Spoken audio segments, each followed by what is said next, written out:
어쩜 이렇게 시간이 안 가는지 정말 버스 안에서 고인 이불 속에서 고인은 언제나 너에게 고인. Hello everyone, my name is Nurul Fatima, NPM 224111127 Class Management 22B. Uji 2 rata-rata atau uji Man Wet Nei U. Man Wet Nei U test. Man Wet Nei U test adalah uji non-parametris yang digunakan untuk mengetahui perbedaan median dua kelompok bebas apabila skala data variabel terikatnya adalah ordinal atau interval atau rasio tetapi tidak berdistribusi normal. Berdasarkan definisi di atas, uji Mann-Whitney test mewajibkan data berskala ordinal, interval, atau rasio. Apabila data interval atau rasio, maka distribusinya tidak normal. Sumber data adalah dua kelompok yang berbeda, misal kelas A dan kelas B, di mana individu atau objek yang diteliti adalah objek yang berbeda satu sama lain. Pengertian uji Mann-Whitney. Mann-Whitney test disebut juga dengan Wilcoxon rank sum test, merupakan pilihan uji non-parametris apabila uji independen t-test tidak dapat dilakukan oleh karena asumsi normalitas tidak terpenuhi. Tetapi meskipun bentuk non-parametris dari uji independen U-test, uji Mann-Whitney U-test tidak dapat menguji perbedaan min rata dua kelompok seperti layaknya uji independen test, melainkan untuk menguji perbedaan median nilai tengah dua kelompok. Tetapi beberapa ahli tetap menyatakan bahwasannya uji Mann-Whitney U-test tidak hanya menguji perbedaan median, melainkan juga menguji mean.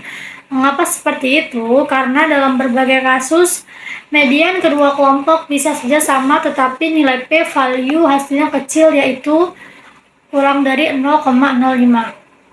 Berarti ada perbedaan, penyebabnya adalah karena mean kedua kelompok tersebut berbeda secara nyata, maka dapat disimpulkan bahwa uji ini bukan hanya menguji perbedaan median, melainkan juga perbedaan mean.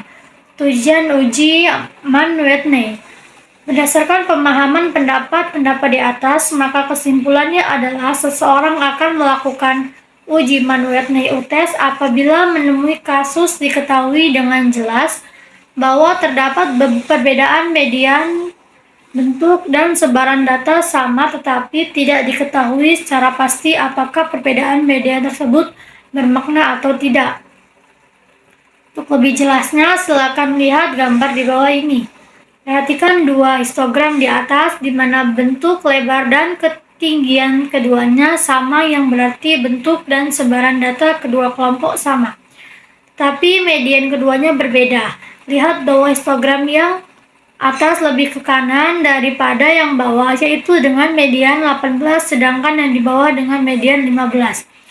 Maksud dari peneliti melakukan uji Mann-Whitney test adalah menguji apakah perbedaan median tersebut bermakna atau tidak. Bagaimana jika bentuk dan sebaran dari histogram tidak sama? Apakah masih bisa dilakukan uji ini? Jawabannya adalah ya, tetapi peneliti tidak lagi menguji perbedaan median dan mean, melainkan menguji perbedaan mean saja. Sensitivitas Mann-Whitney test. Maka dapat diartikan bahwa uji Mann-Whitney test MWU sangat sensitif terhadap perubahan median. Sebagai pilihan lain adalah uji Kolmogorov Smirnov Z KS min Z untuk uji dua sampel bebas. Uji KZ ini berbeda dengan MWU, di mana KS min Z bukan hanya menguji perbedaan median dan mean, melainkan juga perbedaan varians. Maka oleh karena itu, jika asumsi homogenitas dalam uji MWU tidak terpenuhi, maka KS min Z dapat menjadi alternatif. Kelebihan dari uji KS adalah tidak begitu sensitif pada median, melainkan sensitif pada mean dan varians.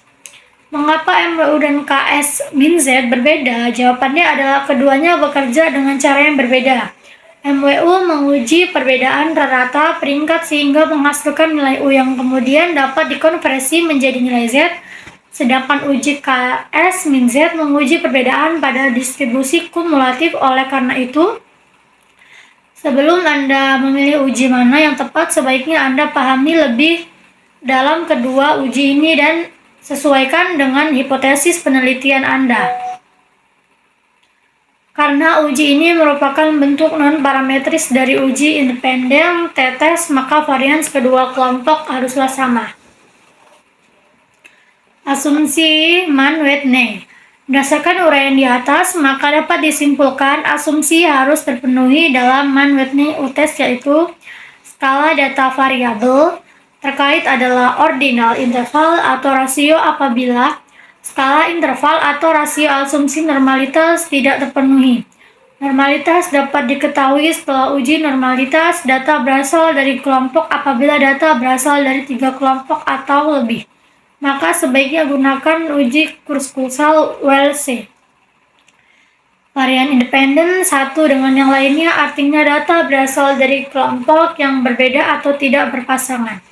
Varians kedua kelompok sama atau homogen karena distribusi tidak normal, maka uji homogenitas yang tepat dilakukan adalah uji Levene test, di mana uji Fisher-F diperuntukkan bila asumsi normalitas terpenuhi.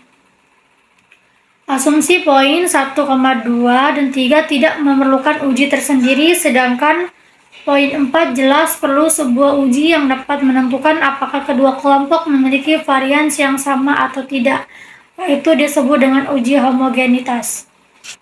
Cukup sekian presentasi dari saya akhiri. Wassalamualaikum warahmatullahi wabarakatuh.